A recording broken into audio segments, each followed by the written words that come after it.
Let's get started. Good afternoon, everyone. I'm Alberto Rossi, Associate Professor of Finance and Associate Director of the Center for Financial Markets and Policy at Georgetown. Welcome back to our seminar series on FinTech. Before we get started, let me take a moment and thank Karina Agarwal, John Jacobs, and especially Anna Kormis from the Center. Today is Cybersecurity Day. Yeah, we have three great papers focusing on different areas of cybersecurity. The first one will analyze how financial markets value and price cybersecurity threats. The second studies instead how companies react to cybersecurity threats and how they rebuild their reputation in the aftermath. And the third one instead is going to focus on how consumers respond to data breaches in their use of digital payment apps. So let me just, without further ado, leave the virtual floor to Michael Weber, who's going to be presenting the first paper titled Cybersecurity Risk.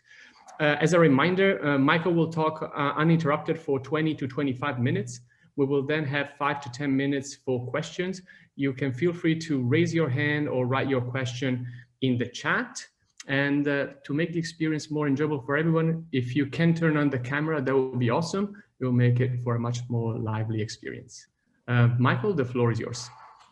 Thanks a lot, Alberto. I actually first want to thank you and the whole center for this great initiative for putting together, week after week or bi-weekly this great set of talks. And I'm really pleased and happy that you allowed us to present our work and actually putting together three papers that fit so closely together. So I was also actually very pleased. I saw that Ed was sharing the event on Facebook, which I then actually reshared.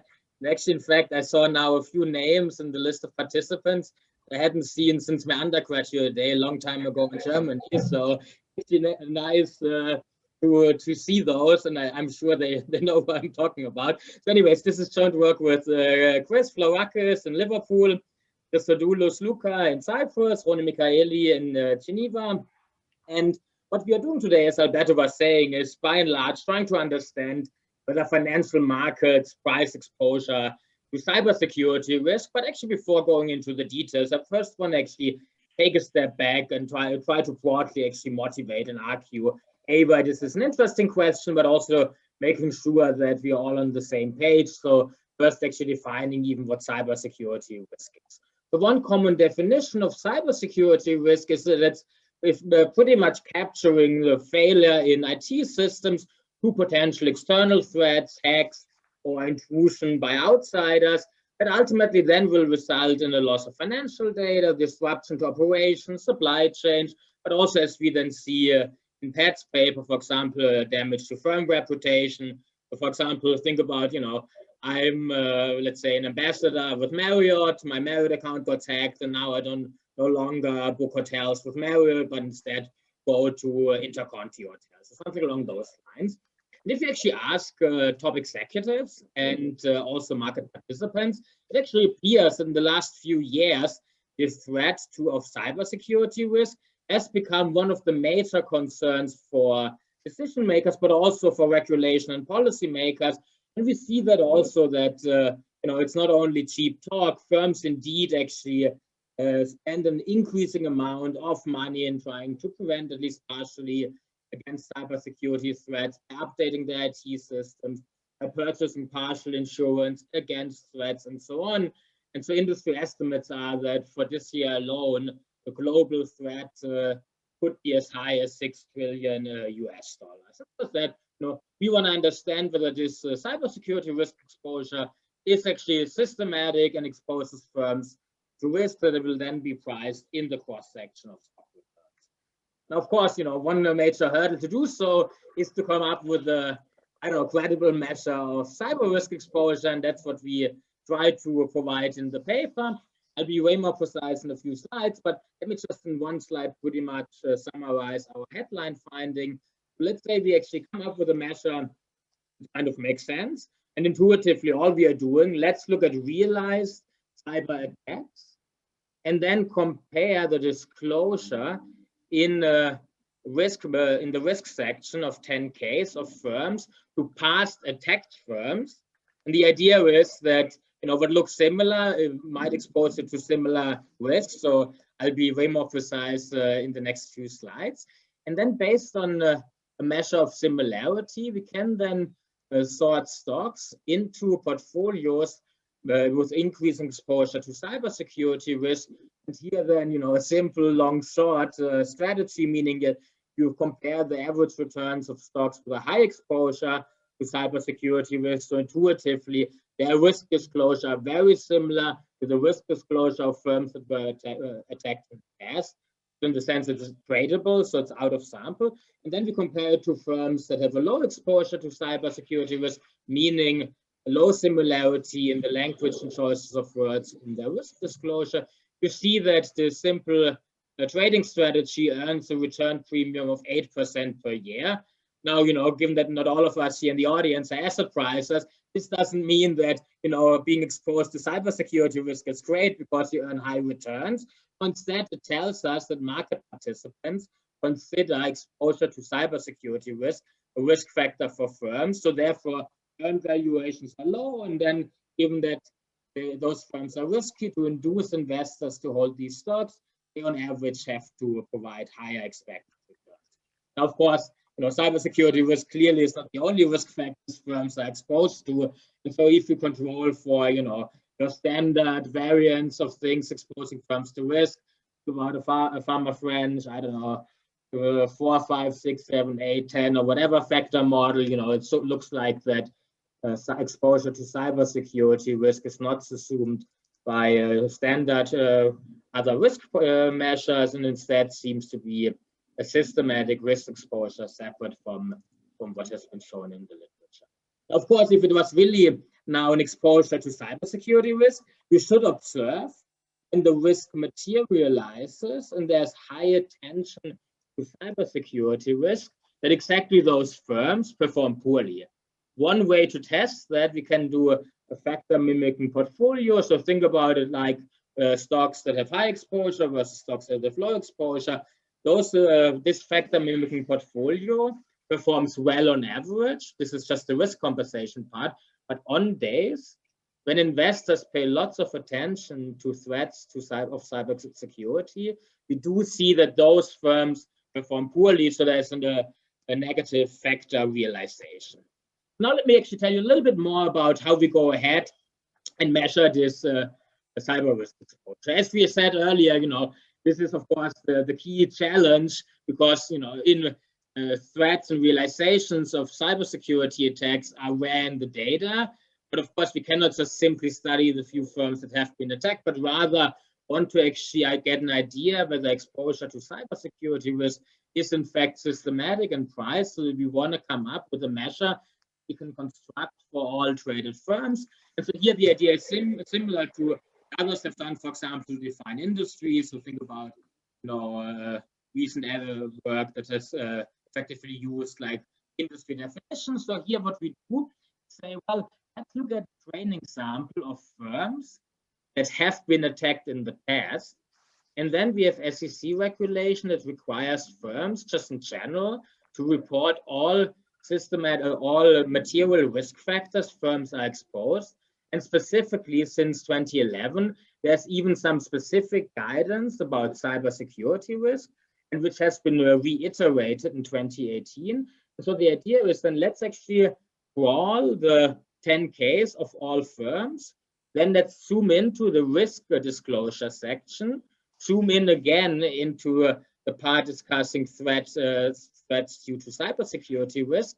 And then we want to compare the type of words and language any firm uses and comparing it to firms that indeed have been attacked in the past. Let me now, maybe it sounds a bit anal, but given that I'm an asset pricer, we always want to make sure that what we document in the data indeed is tradable. Normally, we don't care about identification, but at least people should be able to make money on it. So we only compare it based on to past tags in the data. So in that sense, it's fully out of sight.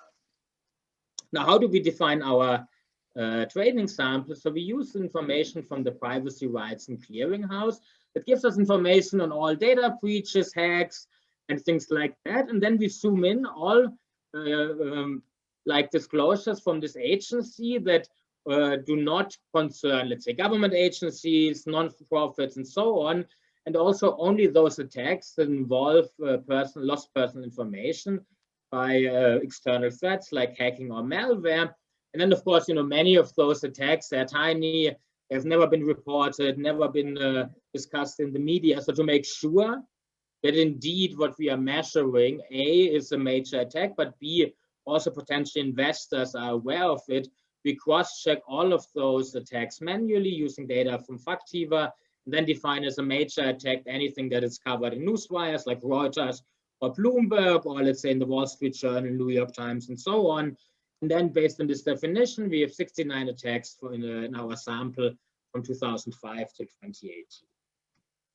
Now then, let's say we have all those attacks. We have actually all the risk disclosure sections. So now what we are doing, we actually first get rid. So let's actually now take this risk part of the risk disclosure section that discusses cybersecurity risk.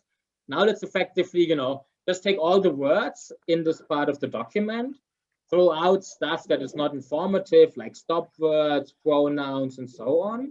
Then let's focus on the common words, like, the word roots rather than actual words. And then what we do, we actually just, see how many unique words do we have. So in our case, it's about 3,000 unique words. The most common ones are security, system, breach, failure, and so on. And then we just create a vector of counts for the individual words. So imagine now we alphabetically list now all of our common words, and then we say, well, the first common word appears like 15 times, the second 20 times, and so on. And then what we do for each firm in the sample, we just actually create measures of similarity in this word count vector to vectors of firms that have been attacked in the previous year. Now let's say there were 10 attacks last year. So for any given firm, I would have per year like 10 measures of similarity. In our case, we use cosine and Jacquard similarity measures.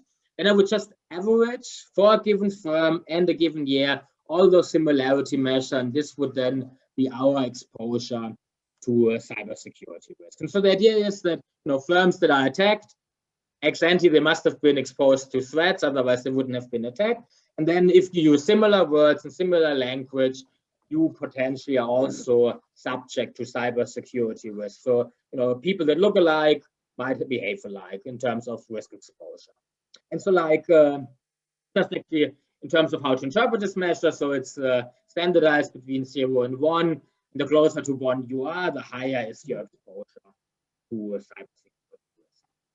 Now, just get a little bit of an idea, what are some correlates that we might later on be concerned about, but also to potentially verify the measure and see whether it kind of intuitively makes sense. If you have a high exposure, you tend to actually have a higher part of your overall risk disclosure discussing cybersecurity threats. You also tend to use, here we use the dictionary by Ruan McDonough, like more litigious, I don't even know how to pronounce this in English, litigious words, I should have checked it out, and more precise language. So you seem to actually be caring more about, being potentially precise and defining what could potential threats be. Also, of course, later on to ensure once actually an attack happens and you are potentially sued, you actually can show that in fact we actually disclose this type of threats to our operations and business. You also are in fact likely to purchase insurance, but similar to the long literature in hedging and risk management, firms actually say, well, look, in reality, we cannot really fully insure against those threats. And if anything, firms actually only tend to purchase partial insurance. Here's an excerpt from the discussion by Verizon. You also tend to see, if I'm a hacker, I of course wouldn't hack, let's say, I don't know, the little food truck next door, because maybe there's not much to benefit from, but rather you see that it's larger firms, more profitable firms, firms with larger growth options, trade secrets, and the like, that technically tend to be hacked. And then also, to the extent we are really capturing exposure to cybersecurity risk, we should see that our measure today is able to predict future realized attacks, and that's indeed something we see in the data. So here, just to get an idea, how does this average measure performs in the time series is now for a given year, average across all firms. So maybe not too surprising. On the one hand, cybersecurity attacks didn't really happen. So this is the number of attacks per year. on the top of this plot here. But also there was no explicit guidance by the SEC yet. You know, that on average you see in the early years of our sample a low average measure that's then increasing over time. Crucially for us, you know, this time trend is not material for us because as a standard and asset pricing test within a given period, we compare cross-sectionally high to low exposure. So given that there's a time trend, that's not of any concern. And intuitively, we would expect, of course, that this exposure risk is increasing. Now here, just looking at across industry variation in the measure based on Fama-Friend's 12 industry definitions, just to make it manageable and digestible. You know, more traditional industries, on the one hand, you know, no growth options, trade secrets, and the like manufacturing and consumer durables. I guess when people talk about valuation, they could call those firms like cash cows or dogs. You know, they are pretty much a low exposure, not much happening. Instead, actually, industries that heavily rely on IT systems are subject to high risk and realization of attacks like telephone, business equipment, and finance. There, indeed, you see a higher exposure as you would expect. So now, of course, you know, those are properties that we might expect, and it's nice to see it in the data. But now, going back to our research question, do in fact we observe that the financial market participants do actually require a risk compensation for exposure to cybersecurity risk? And here we do a simple exercise. Each quarter, let's actually sort stocks into 3 portfolios: low, middle, and high exposure to cybersecurity risk. And again, because we do this cross-sectional sorting, any time variation in the overall measure is not of material interest to us. So just sort those. And if it's indeed the case that investors require a higher compensation for high exposure to cybersecurity risk, we should observe higher returns on average for firms in portfolio 3 relative to firms in portfolio 1. And so what you see here, and here we report also the standard these stats using Univariate standard errors with 12 flags, you see that average returns are increasing in exposure to cybersecurity risk. And in particular, like a standard long-short strategy, you see that monthly returns on average are higher by about 67 basis points for firms that have a high exposure relative to firms that have a low exposure to cybersecurity risk. Now here, the first column, you know, those are equally weighted returns. Oftentimes there's a concern, is it maybe just, you know, in stocks that are hard to trade, small, and this actually affects the premium we see in the cross section. If you do value-weighted returns in terms of economic magnitude, it's actually rather similar. As we said, of course, you know, there are now hundreds of risk factors out there potentially in the literature, but let's actually see that at least a few common ones seem to actually drive, at least in part, this exposure to cybersecurity risk. If you look at the long-short alpha relative to a CFMP, a Fama-Friend's Carhart model, or like a 5-factor model having size, value, market, investment, and profitability as risk factors, you see that none of those risk models seem to be actually driving this higher return of higher cybersecurity risk stocks relative to low cybersecurity risks. As we said earlier, now, of course, there are a few covariates that are indeed correlated with firms and like, you know, growth options, return on assets and stuff like that. Let's actually just see whether if we do like first a simple exercise trying to see whether once we suck up part of this variation, the cybersecurity risk premium is subsumed. So here we just do a simple double sort. What I mean by that, let's first sort, let's say, the market cap firms into big and small firms. Within big firms, look at high versus low cybersecurity risk. Within small firms, high versus low cybersecurity risk.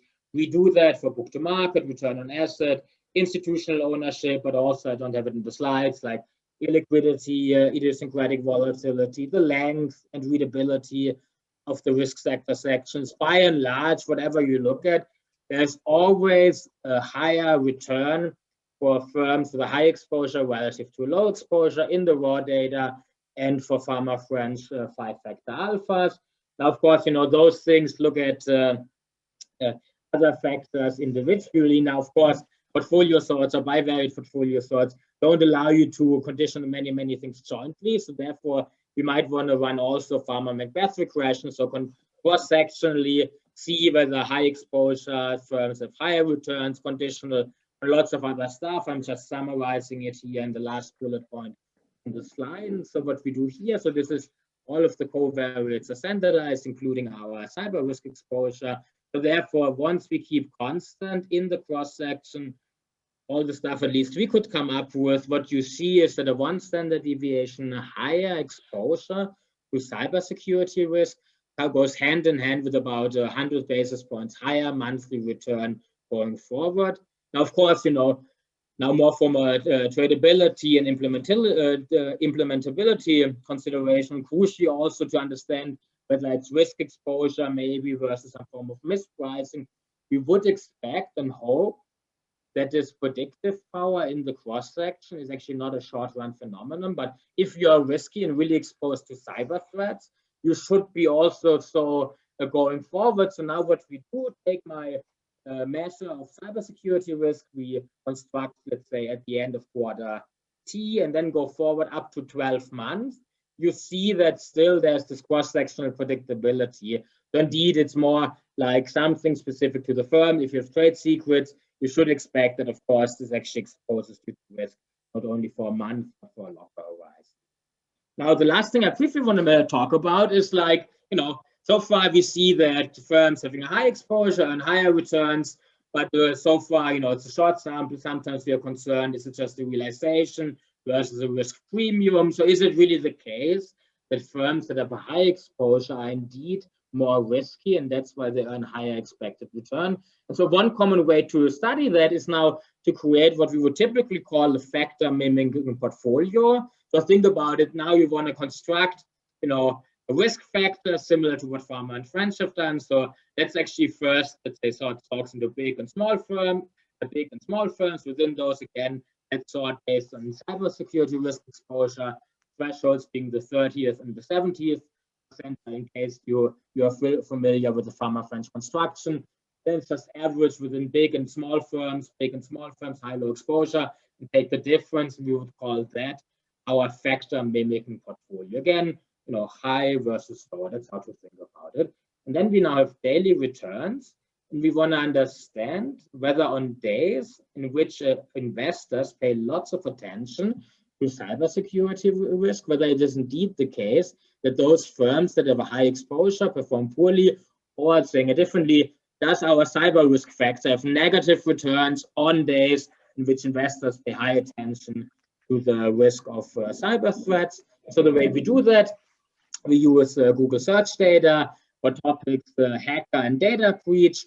Now, if you do Google searches for more than 9 months, you don't get daily data. So therefore, the way we do that, we first, for the whole sample, look at 10% of months, which have the highest realization for those 2 topics. Then within those months, we identify the days on which we see the highest search volume. And then we say, well, let's create a dummy that equals 1. If for both topics, we actually see a high search volume on the day and the following day, because potentially the search happens after the close of stock exchanges. And so now let's actually just look at it in the data. So if you just request now the daily index on a constant and this high investor attention dummy, you see that unconditionally there's a high premium in the sense that stocks, if you would annualize that with a high exposure, earn a 5% return.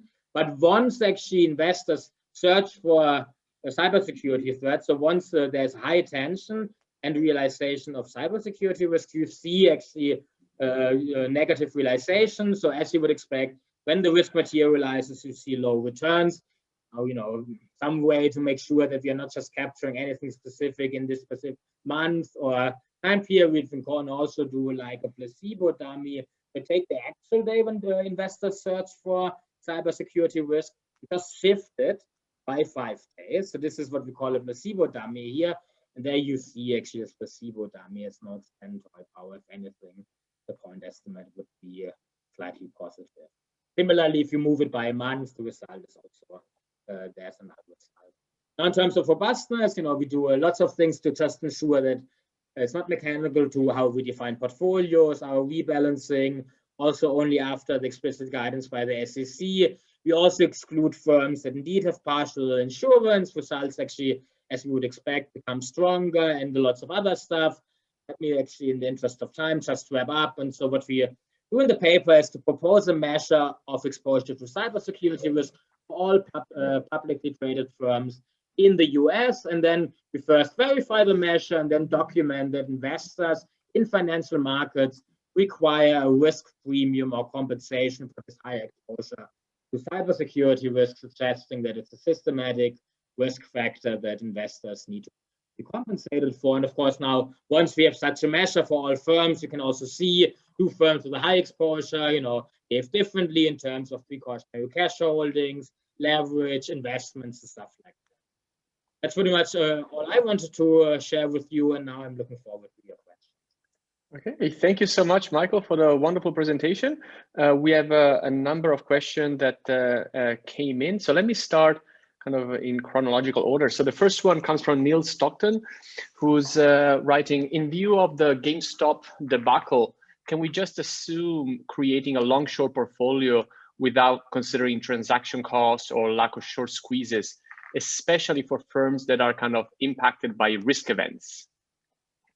Yeah, so Neil, actually, that's an excellent question. So, one of the reasons why we also looked at whether our exposure to cybersecurity risk actually predicts returns, not only for the next month, but actually, as we saw, up to 12 months out, is exactly the concern that is it tradable? Do we actually potentially, could we earn this premium as investors? And the fact that my measure today, without resorting portfolios, still predicts stock returns of about 100 basis points per month, up to 12 months out, suggests that transaction costs are not a material consideration in this specific context. But in general, of course, I totally agree with you.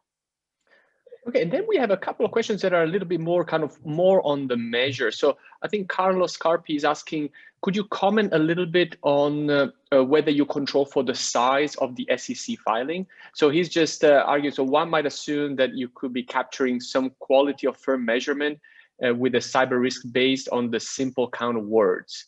And he's also asking, like, do you use, instead of the simple term frequency, have you tried to use the term frequency, inverse document frequency kind of measures, where you effectively control for the size of the document? No, those are excellent considerations. So, in all of those, on the one hand, so in the double sorts, in the Fama-MacBeth regressions, but also before, we directly condition on the length of the risk disclosure, on the readability and things like that. We didn't actually condition on it when we constructed the measure, because our guiding principle when measuring cybersecurity risk was, we want to do something as simple as possible, just follow what people in the literature have done.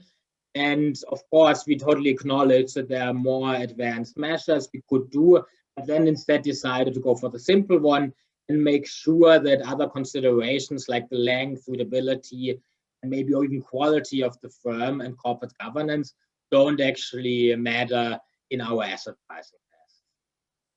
Yeah, perfect. And then there is a question from Dennis Phillip. He's saying, according to audit analytics, only 37% of cybersecurity breaches affecting public companies between 2011 and 2017 were disclosed in SEC filings. So does this affect the measure of cyber risk using textual analysis using 10K filings?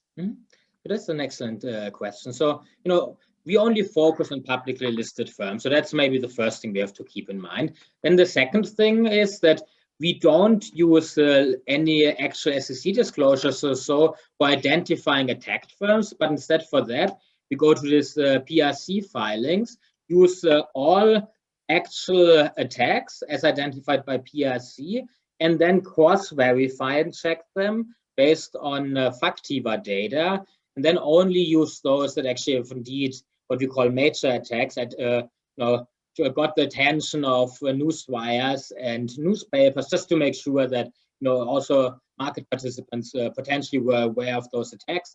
And then that's our training sample. And then we just compare in the future risk disclosure section discussing cybersecurity risk to past realized attacked firms cybersecurity disclosures. Okay, so we have One last question from Juan Tang, who says, can you comment a little bit on the economic interpretations of your estimates? So can you say like a 1 standard deviation change in the risk exposure implies how much percentage in lost value for the firm or gain premium? Yeah, so now for that, so unfortunately, I don't have like now a good estimate of what the average market cap of a listed firm is, and then we could do some, based on, we would need an asset pricing model. But so like you see that there's 1 standard deviation increase in the measure predicts like 100 basis point higher expected return. So annualized, this will, at least for this asset pricing factor, was like let's think about it, between anything between 6 and 8%, which is of course a really big number. And then to actually then translate that into a loss in value, you could think about, let's say, a dividend growth model with a constant growth rate, and then look at the difference in valuation. So I would, I don't do that when I teach this afternoon with my MBAs, that I do any valuation on the spot. So I also refrain better, I guess, from doing that now. But I guess that's one way of doing it. Yeah, thank you so much, Michael. I mean, as a comment, as a side comment, is slightly unrelated, but I think that this kind of kind of results will make a terrific ETF, right? For those people that are willing to be exposed or not exposed to cybersecurity risk, you can kind of think about the potentially kind of commercializing this kind of results and let people decide whether they want to be exposed to cybersecurity risk or not. But thank you so much, Michael. Let's move on to the second paper that's going to be presented by Pat Akey from Ruan. The title is Hacking Corporate Reputations. All right, thank you for the invitation, and this is it's my pleasure to present. And it is in particular, thank you for inviting me to present. It is my pleasure to be here in this session, and particularly with this set of papers, because I think Michael's paper is a great sort of a great paper to follow with this, because I'll be talking about some of the consequences on firm reputation and long-term valuation metrics of firms. So this is joint work with Stefan Llewellyn at Penn State, Vanessa Leskovich at Airbnb, and Chris Schiller at Arizona State, I think all of whom are in the audience. And so what we're sort of motivating this paper by is to ask the question of how do firms respond to negative shocks to intangible capital? And so there's sort of a recent literature in macroeconomics that has shown quite convincingly that intangible capital is important to productivity. And we can think very simply that shocks to tangible capital, like plants, are fairly straightforward to replace. And it's been shown that shocks to tangible capital have important consequences for the economy. But much less is known about how firms might repair shocks to their intangible capital, such as their reputation. And so we sort of want to understand how this takes place. And so we're going to use cyber attacks as a laboratory to understand the consequences, first off, the value consequences of these events, but also how firms respond to them to restore, in particular, their reputation. And so more narrowly, we want to understand whether or not reputation shocks cause increased investment in corporate social responsibility, or ESG. So we're going to use unexpected cyber attacks and major data breaches as a shock to a firm's reputation. So for example, the Economist Intelligence Unit has interviewed CEOs who unanimously say that a negative data breach negatively affects their reputation. And so we're going to focus on sort of this rebuilding aspect, or this investment dimension, as CSR. So there is a theoretical link between CSR and corporate reputation. And the literature has shown that before negative events, CSR can mitigate or offset some of the negative consequences of shocks. And so we're going to focus on how firms are going to respond ex post, or after the breach, to see whether or not firms reinvest in CSR to build up their reputation. So the argument is that a data breach is going to lead to a loss of reputation, which is going to deplete or decrease the value of a firm's existing CSR stock or sort of image buffer, which would increase the marginal benefits of reinvesting in CSR activities. And to sort of put this more concretely in an example, I'm going to focus on Wyndham, the Wyndham Hotel Group, right? So this is a major hotel chain that has discussed, in going back to at least 2009, the potential consequences of cyber attacks, right? So they disclosed in their 2009 annual report that the misuse or loss of customer, stakeholder, or employee data by cybercrime could adversely affect their reputation, and that in the event of an event that damages their reputation, there could be adverse consequences for the revenues of their brands. Now, unfortunately, in March 2010, so a year after this was already in their 10-K filings, they disclosed a large data breach that had occurred and had revealed information of about 500,000 guests. So around this breach, the firm experienced a large negative abnormal return of about negative 2.6% after this was disclosed to markets. The company added sort of the following to their report, that many factors influence their reputation and the value of their brands. And there's a risk to the damage of their reputation if they fail to act responsibly. And so I should point out that then in the 2 years following this event, they substantially increased their charitable contributions to charities that work with, for example, sick kids. So in particular, their donations to charities increased by 1,400% from about 92,000 in the 2 years prior to the breach to nearly 1.5 million in the 2 years after the breach. And this is going to be sort of a nice example of many of the results that we're going to show in this case. Now, more specifically, we're going to examine the financial market outcomes that follow data breaches.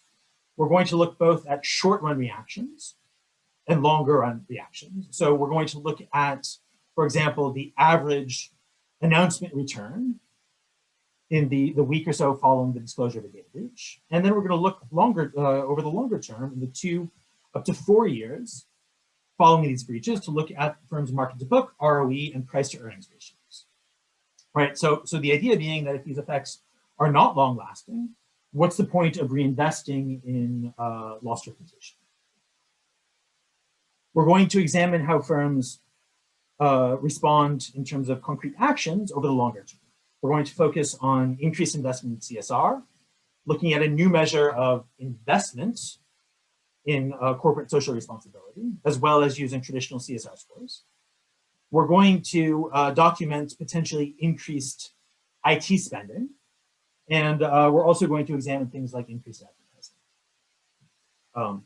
Having shown that there are some of these effects, we're going to confirm that our main results hold for a wide set of events that are not related to hacks, but that are more representative of the negative shocks that a firm might suffer to their reputation, which will suggest that our results are likely to generalize to other settings when firm reputation is impaired. And finally, we're going to try to understand whether investors reward firms that do actively manage their reputation by reinvesting in CSR following these breaches. Now, we can think there are a number of potential challenges to this type of research question. The first is that when thinking about a shock to reputation, the baseline probability that a firm is going to suffer a shock is going to differ sort of endogenously across firms. And to say firms that experience a negative reputation event may be fundamentally different from firms that don't. And comparing them is not valid for sort of causal inference. Second, a wide variety of shocks that may also contain information about firm fundamentals may also contain information about firm fundamentals, such as their product.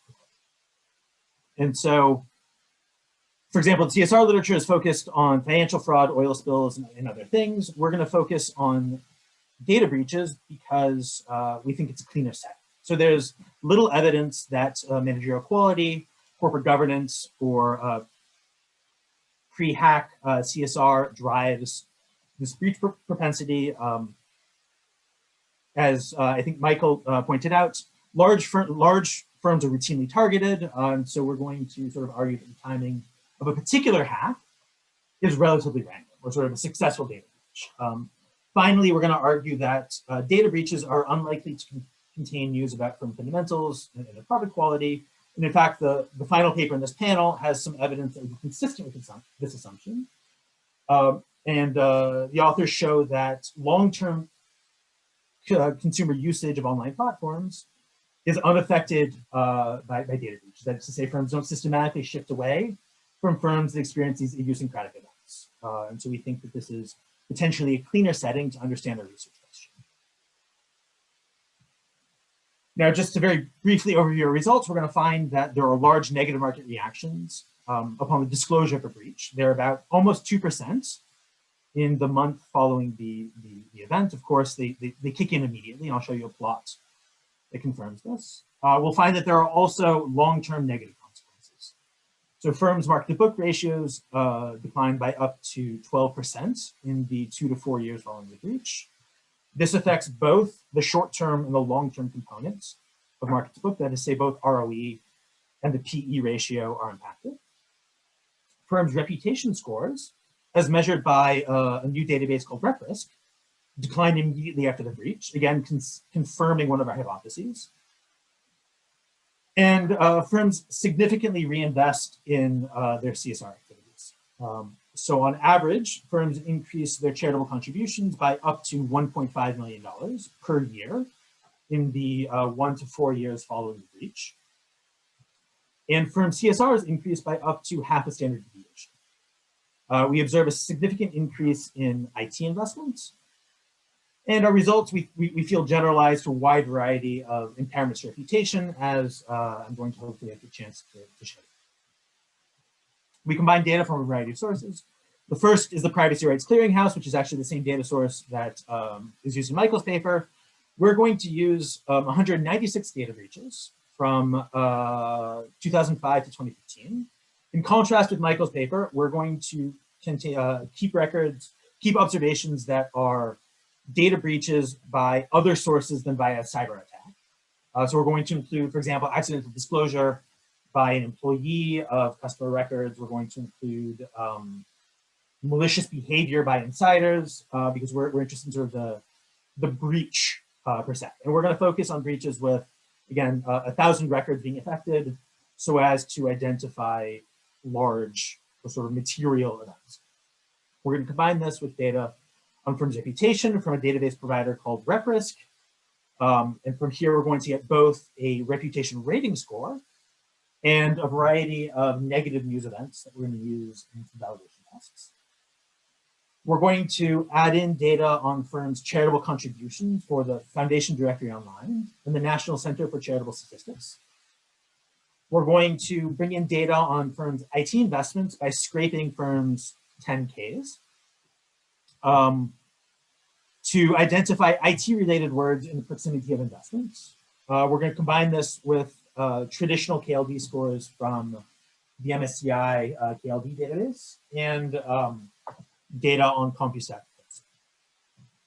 So just to give you an overview of the sample, of the type of breaches we have in our sample, we have sort of hacks, as in Michael's paper. We have cases when things like laptops were stolen with valuable data, cases when insiders disclosed, intentionally disclosed confidential information, and cases when documents are lost. And so the most consequential for at least records are certainly the external hacks. And so you can think about a lot of the events in our sample as coming from these external breaches by malware, but there are other cases when malicious employees take negative action. And so these are also going to contribute to the identification of our results. We have a wide dispersion in the number of records breached. So the average breach will impact 6 million records, the median about 3,000. 2/3 of these are going to involve customer records. 1/3 are going to involve employee records. This will be helpful to do some analysis in subsections, in subsamples. But we're going to focus on those breaches that have at least 1,000 records. So hacks or data breaches affect a wide cross-section of the economy. So things like banks, retail, IT, software, and insurance are among the most commonly targeted, but again, things like food retail, capital goods, media are also impacted. So this is relatively representative, we think, of sort of reputation shocks to the economy at large. IT investment, just to provide some statistics on this, concentrate in those industries that you might think of as it being most salient. So firms discuss IT investment most frequently in technology, telecom, utilities, less frequently in industries like energy, consumer staples, and materials. Again, this is sort of consistent with, I think, intuition. And so the first empirical test that we're going to show is that hacked firms are different from firms that are not hacked. Consistent with Michael's results, we find that they're larger. In our case, they're coming from lower market to book firms, but again, we have different types of data breaches in our sample. But importantly for our results, we don't find that the probability of a firm being targeted is different based off of their CSR or their governance characteristics, suggesting this is potentially a good shock to reputation.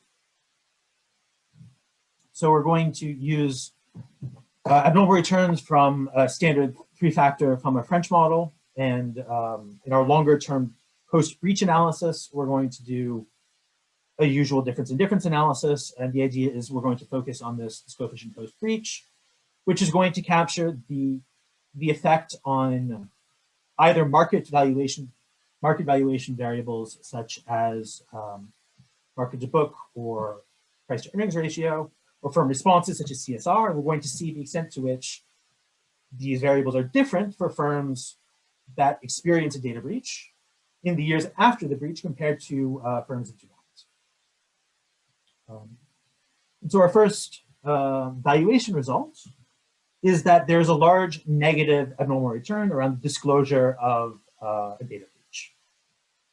So in the immediate aftermath over the 3 days after the breach, there is a negative return of 0.7%, which extends up to almost 2% in sort of the month following the breach. We also find that there are severe reputational consequences. So looking at a firm's reputation score, you can think about this kind of like a credit score, but scoring reputation, we find that upon the disclosure of a breach, a firm's reputation score declines by 15% of a standard deviation, or 1/3 of a notch. And this is persistent for at least the 8 quarters following the disclosure of this breach. So this confirms that at least to the extent that we can scientifically measure reputation scores do decline as we would expect. We find that in the two years following the data breach, market to book ratios decline by 16% of the standard deviation. ROE declines by 5% of the standard deviation, and price to earnings declines by about 14% of the standard deviation.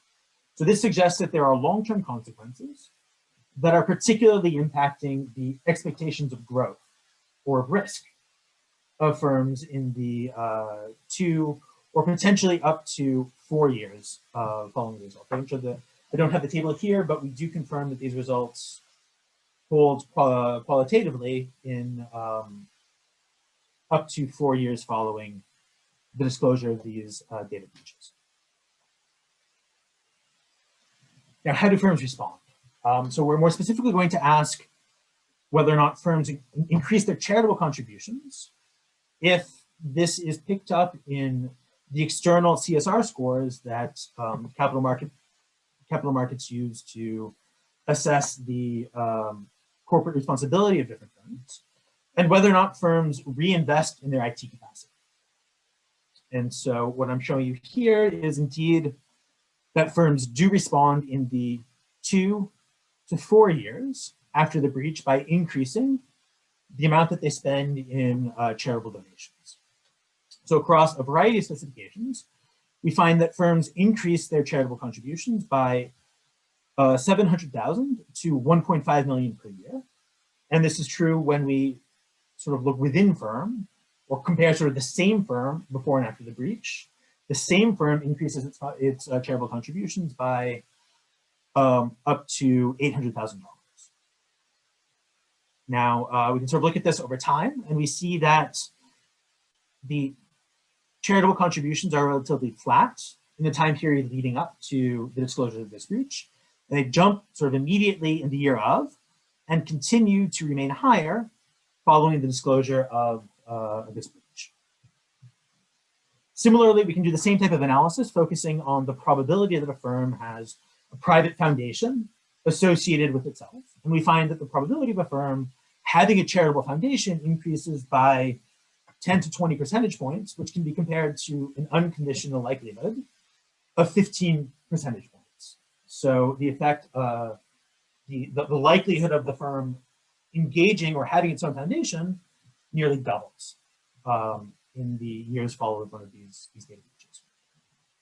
Similarly, firms' CSR scores increase in the years following the breach by up to 70% of a standard deviation. Looking at firms' likelihood of reinvesting in IT, it's quite rational that one would expect that in addition to rehabilitating their reputation, their image by increased CSR, we find that firms are more likely to discuss IT investments or IT security up to 4 years after the breach. And these are substantial compared to the sample averages. So firms are likely to sort of take a one-off or discrete initiative to improve their IT defenses to make sure that they are not subject to future breaches. We conduct a variety of robustness tests that I'm not going to talk about, but our results are generally quite stable to alternative definitions or estimation methodologies. The natural question is to what extent can we generalize our results? And so data breaches we think are a very useful setting to study negative shocks to reputation, but firms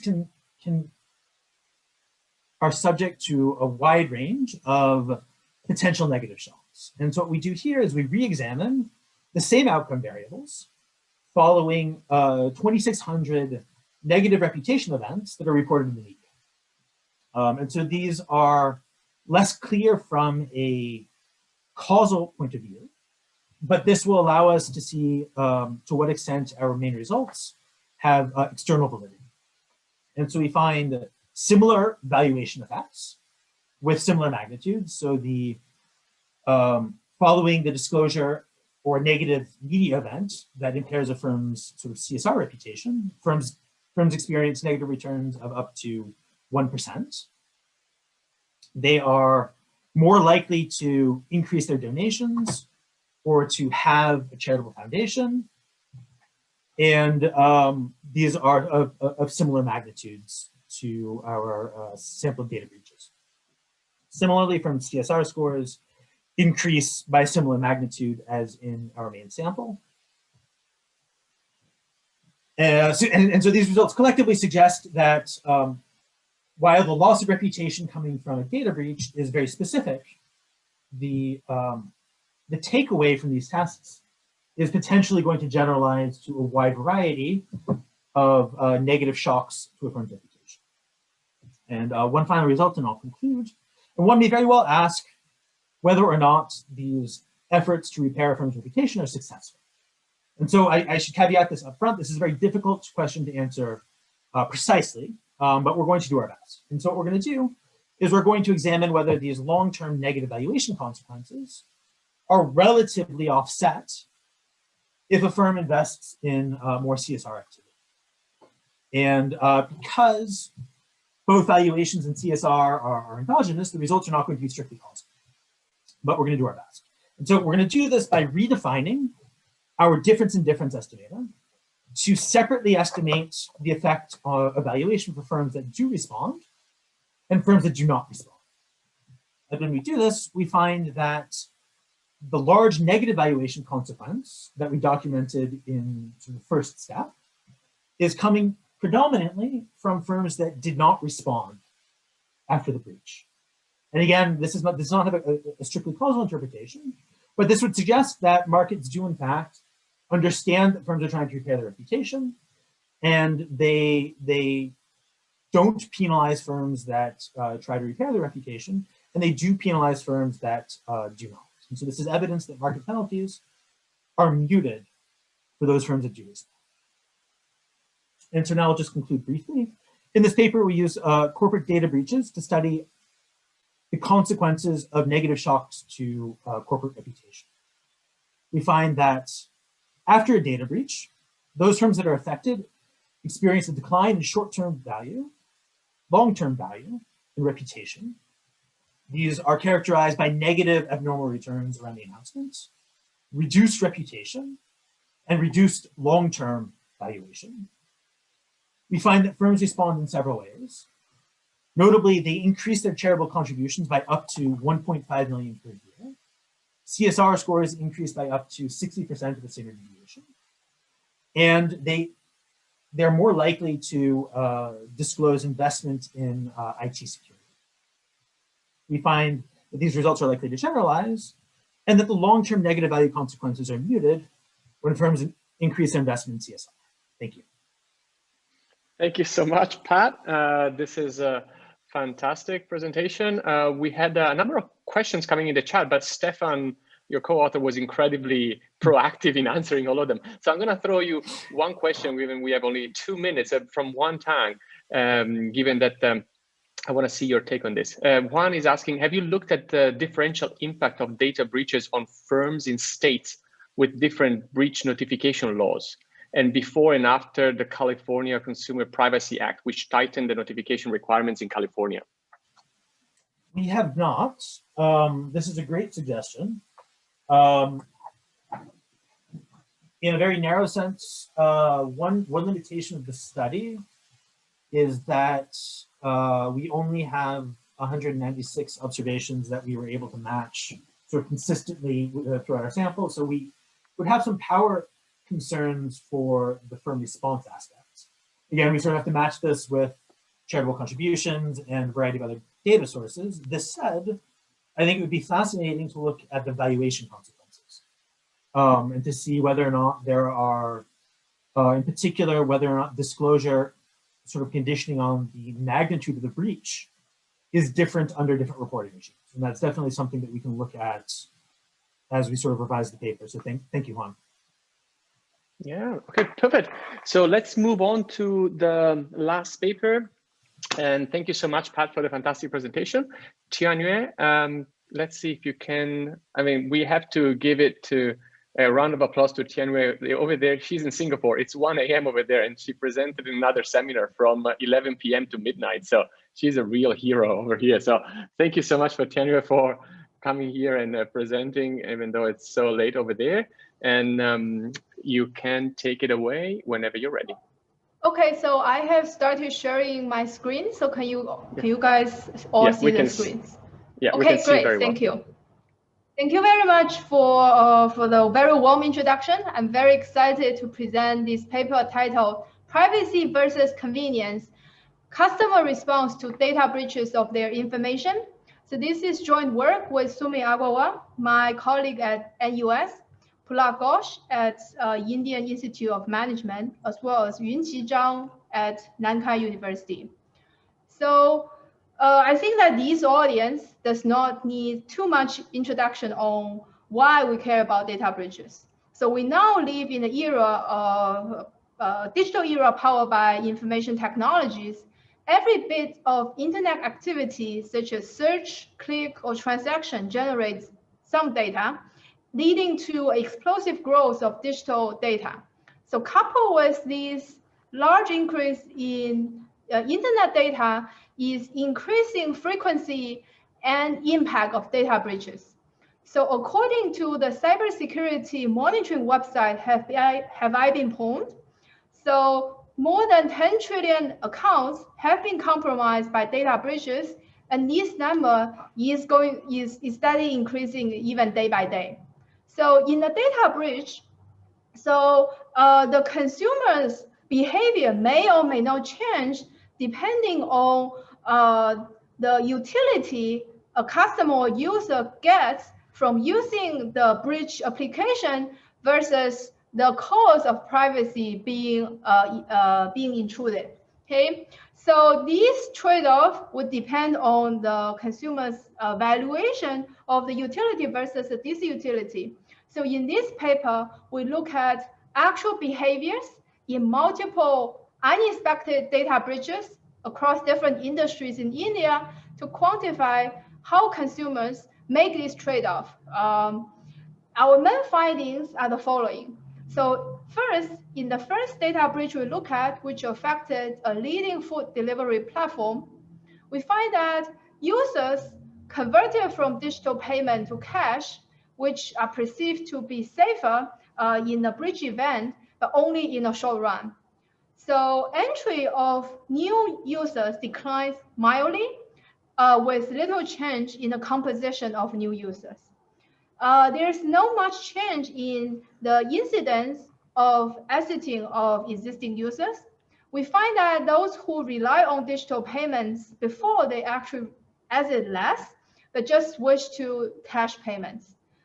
Lastly, we find that the breach firm does very little in response to the data breach. They didn't put out a lot of PR efforts or introduce additional promotions to retain customers.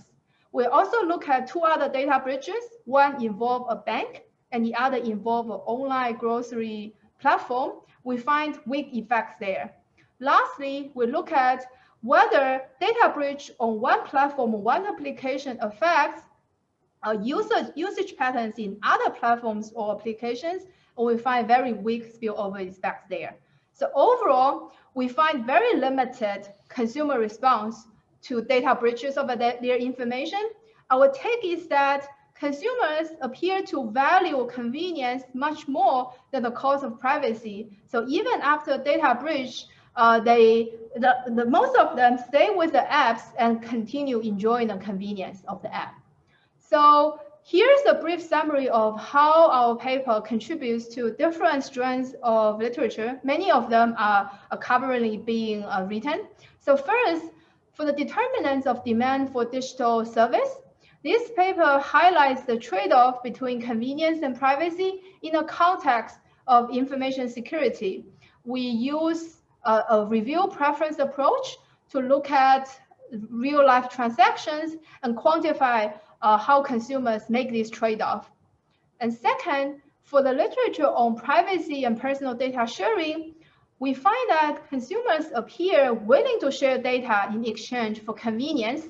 So this matches up very well with the recent theoretical analysis by Jones and Tonati. And lastly, there's a literature on the economic impact of data breaches. The paper that Pat just presented, it belongs to this strand of literature.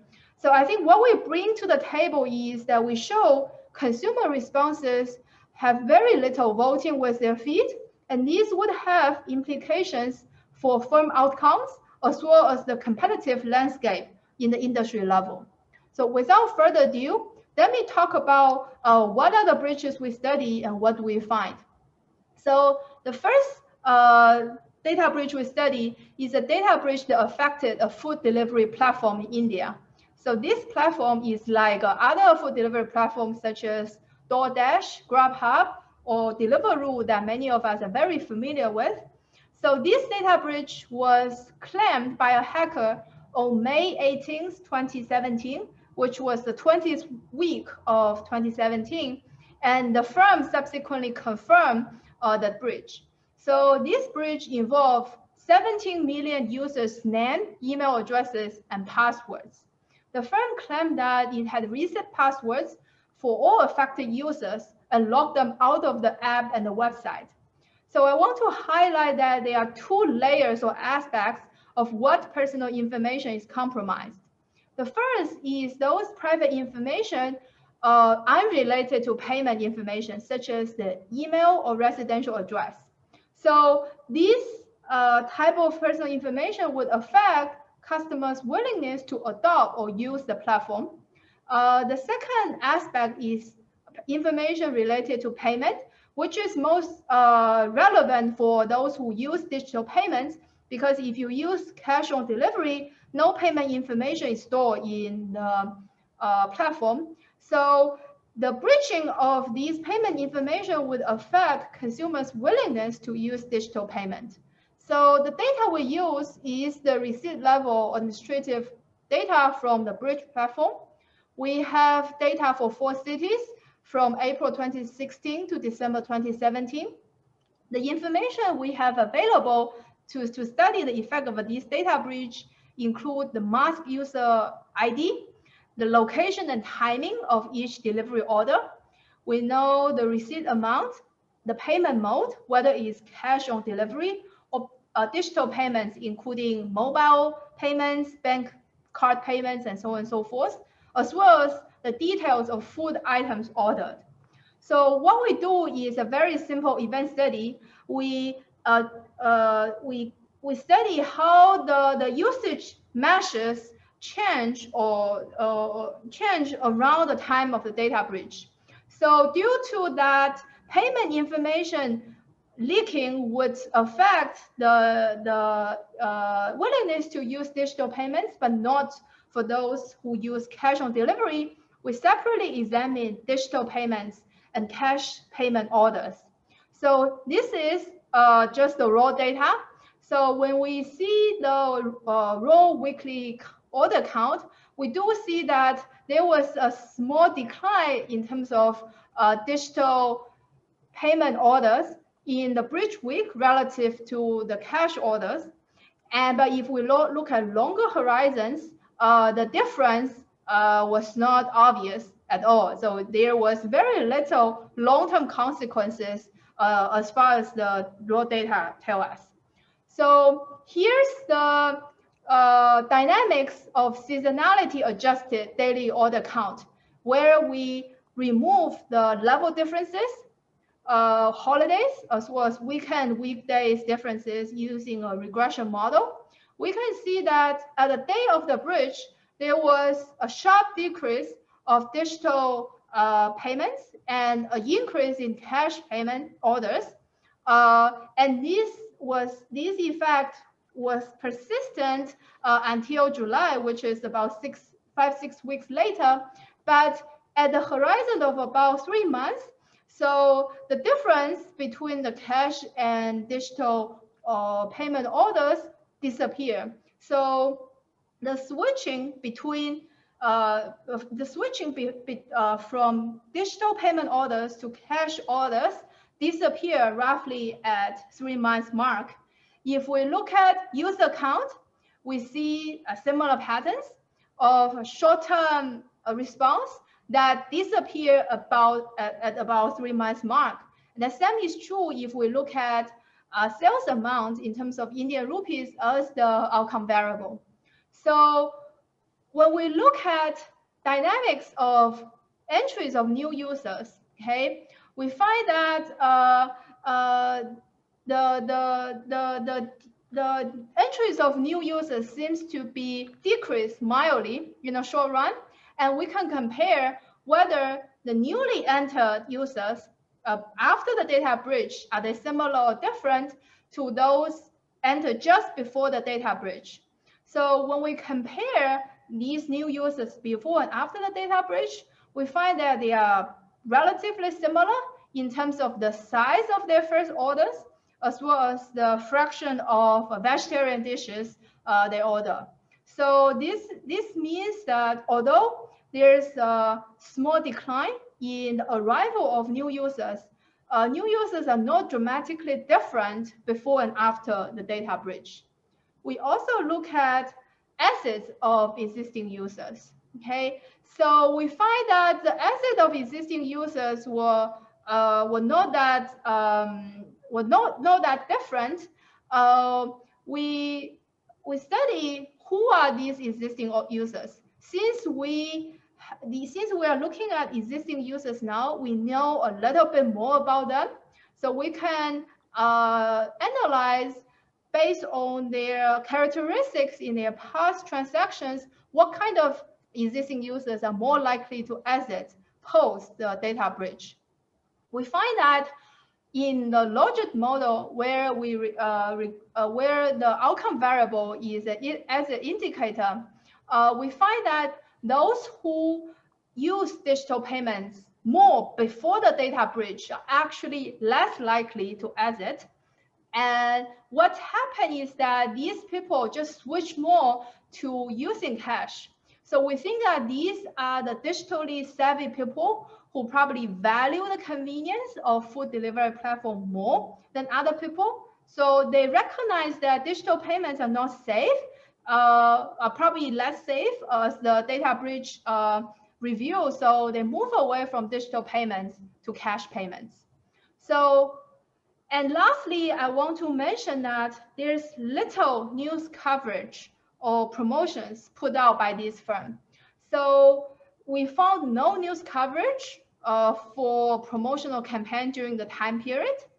And we manually search Google for the platform's names plus coupon to gauge whether the quantity of coupons available, to gauge whether the firms, whether the breach firm put out more promotions to attract new users or return existing users.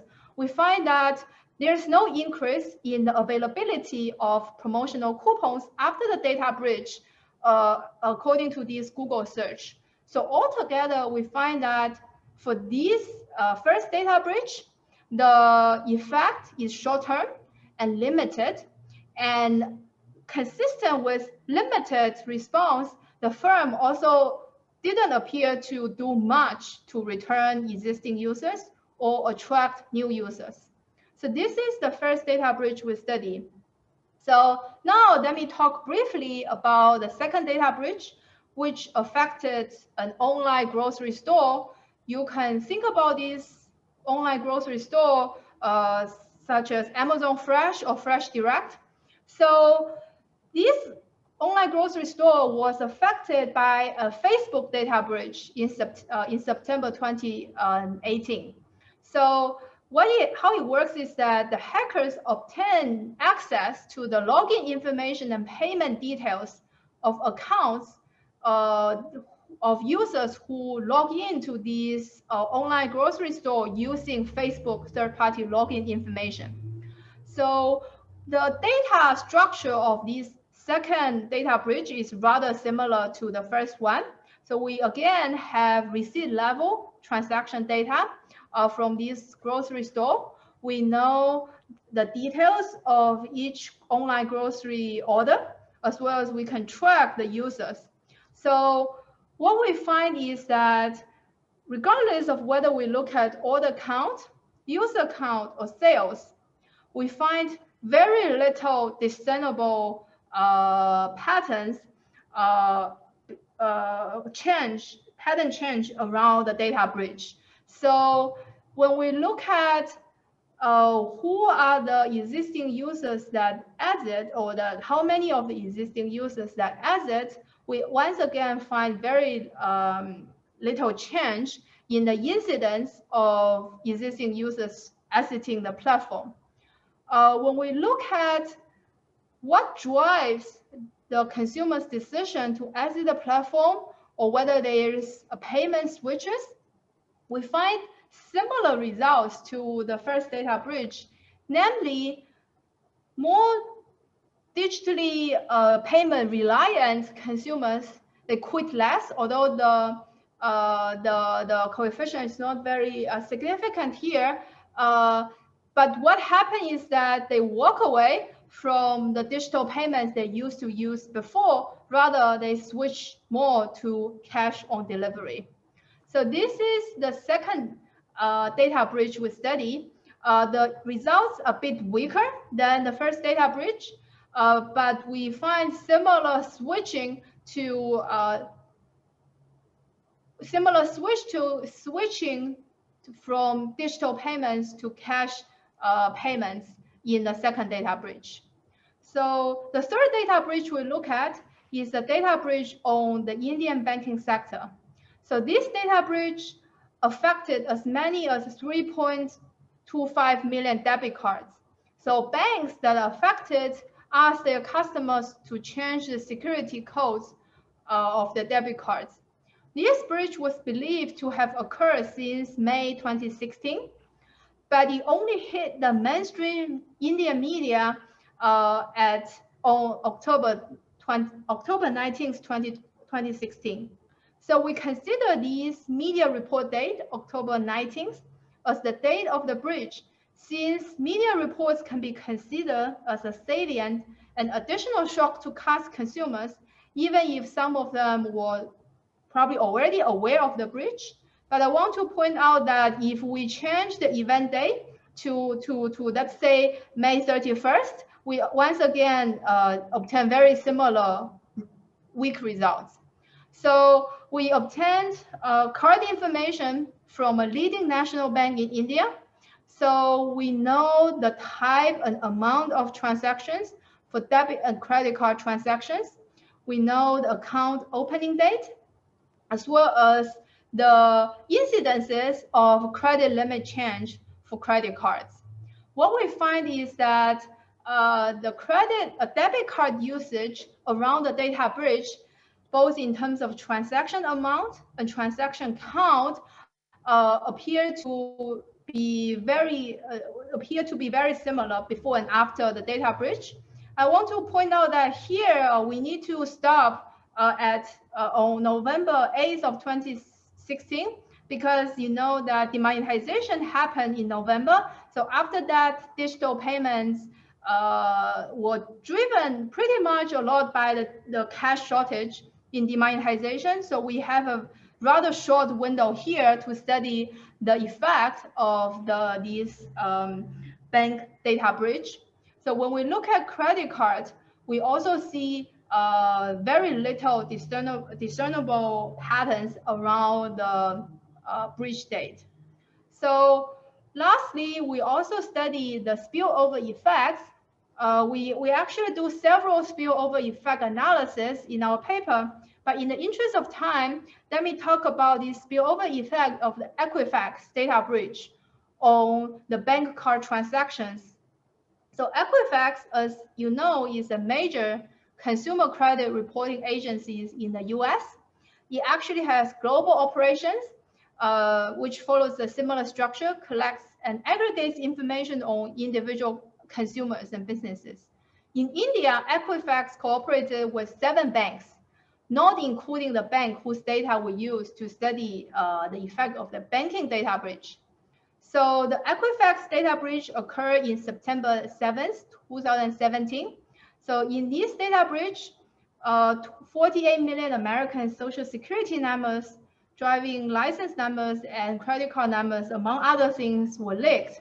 So although this breach only affected American individuals, and there's no evidence that it affected other countries, this data breach was widely reported by media all over the world, including India. So intuitively, this data breach may make Indian customers worry about their privacy if they really care about it, and hence drive them to substitute their existing banks with banks not cooperating with Equifax, such as the bank in our sample. So we follow a similar event study methodology to look at what happens to card transactions, account opening, and credit limit change around the time of Equifax data breach. So for transaction amount in both credit card and debit card, we find very little. So, and in terms of account opening, there was actually a slight increase in account opening if we do it in a table, in a regression table, we just compare before and after, but the effect is not particularly strong when we look at the dynamic patterns in a figure like this. And when we look at credit limit change, which may reflect existing users' demand for additional credit from this particular bank, we find that the credit limit change also only exhibits a very modest change. Okay, so this is the results from the spillover analysis of the Equifax data breach. So let me conclude now. So what we find in this analysis of multiple unexpected data breaches across different industries is that the privacy risk is indeed recognized by affected users in a short run. So there's a switch from digital payments, which are considered to be less safe, to cash payments that are considered to be safer. But in the long run, the effect fades away. And when we look at spillover effects, we find very weak spillover effects.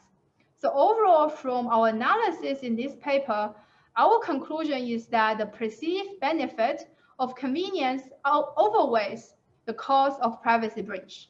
So I think this is all I want to share today. So I look forward to the questions and comments from the audience. Okay, thank you so much, Tianyue, for the fantastic presentation. Let me just go through a couple of the comments that came in. The first one comes from Stephen Lane, and he's asking, can all the effects you document, do you attribute it more on the consumer ignorance of the risk and or the lack of consistent disclosure and notification about the risk that are associated with the breaches? So are these individuals not aware that the breaches occur, or they are instead they don't particularly care about it? So what I mean, I know that maybe you don't have the data to answer this question, but like, do you have a sense of which is maybe the dominant effect? Okay, yeah, that's a great point. This is something we have been thinking about when we are working on this. So my take is that awareness could be an issue, but just in terms of our results, we find that there's this switching from digital payments to cash payments. Since that these two types of payments have differential exposures to cyberrisk, with the digital payments being less safe during a data breach. So the fact that we are seeing this switching do tell us that people are aware of the breach. So if they are not even aware of the breach, we probably would not see this switching. But I think there is a very good point, which is that the disclosure notification requirements are not that consistent in India. So this can drive some of our results, some of our, especially later parts, the weaker results I've seen, we've shown. But I don't think we can, we don't really have an exogenous shock to the notification requirements. So we cannot speak too much about this point. But I think this is indeed a relevant point for policymakers to bear in mind when they evaluate how they should regulate cyber risk disclosure and other issues. Yeah, thank you. And I mean, just piggybacking on what you were saying, one thing that you could potentially do is to try to condition your results on how much press coverage there is of different data breaches in different areas. So even maybe using like Google Analytics searches by regions. I know that you probably have a sample that is relatively well kind of dispersed across India. So you may be using this geographic variation potentially. But second question comes from Steve Utkus, who's asking, I'm curious about possible wealth effects. Seems plausible that those with more at stake, as reflected in higher credit limit or asset balances, might respond differently. So have you tried to kind of see whether there is a differential reaction by those people that are wealthier and less wealthy? Yeah, I think this is something we definitely can do. So we have studied 3 breaches in our paper. So for the first two settings, the food delivery and online grocery, we don't know how wealthy or these people are. But for the third setting, which is the bank setting, we do have information or variables that we can use to differentiate people from different wealth levels. So we have not done this, but I think this is something we definitely should do to improve the analysis of the paper. Yeah, perfect. And then we have a question from Tianyue. He says, did the companies offer additional incentives for consumers to encourage them using digital payments after the data breach? Okay, so we look at incentives in general, so all these coupons or promotional offers, so which would include those particularly targeting at digital payments. But we have not separated the digital payments away, digital payment related offers from other offers. So I think this is something we can do. But my take is that digital payments, the companies, I think they care more about consumers staying with them, but probably they care less to some extent less about pushing people to use digital payments. So, digital payments sometimes incur a transaction cost that the merchant needs to pay to the banks. So if consumers stay with them but just use cash on delivery, it may be something that the merchants would want to see. So yeah, this is just my thought on why we may not see too much of these particular type of promotional offers, but this is something we can indeed check using the same Google search method.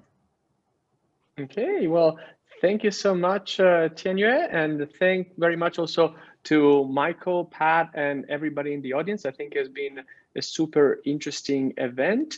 We have a number of new initiatives at the center, so please make sure to check our website and follow us on Twitter at GU FinPolicy. We will not have an event next Friday. The next event is going to be named Trading Apps Day and will take place on March 5th. We're going to have 3 papers studying how individual investors trade on the stock market. So it's a very timely topic. I hope to see you there. And in the meantime, enjoy your weekend and see you soon.